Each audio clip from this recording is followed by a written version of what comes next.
ভালোর কোনো কাল নেই।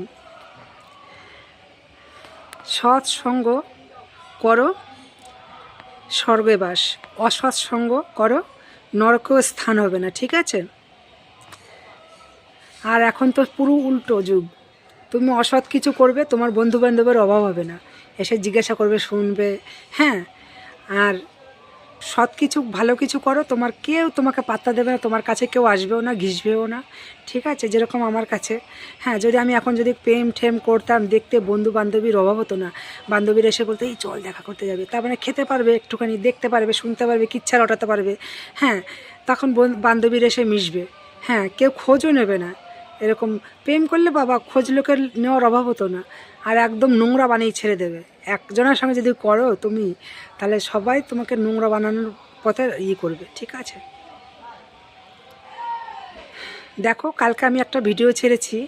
হ্যাঁ, কতজনা মানে ভিউ হয়ে গেছে, 750-এর উপরে ভিউ হয়ে গেছে। সন্ধ্যের সময় ছেড়েছি। হ্যাঁ, সন্ধ্যের সময় ছেড়েছি।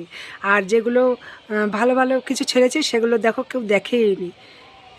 মন্ত্র পাঠ করা, ঠাকুরকে কীভাবে প্রণাম, তো ভাগ্য প্রণামের মন্ত্র, তো কেউ সেগুলো দেখেনি। আর একটুখানি যেই একটু অন্য রকমের কিছু করেছে, তখনই সেটা সবাই দেখেছে। একটা কেউ কমেন্ট পর্যন্ত করেনি। ভালোর কোনো কাল নেই আজকাল, ঠিক আছে? তো রাখছি।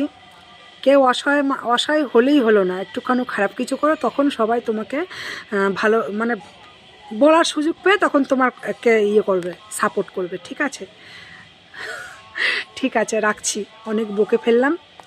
তো যার ভালো লাগবে একটা করে, আর যদি পারো একটু সাবস্ক্রাইব করে দিও, ঠিক আছে? রাখছি।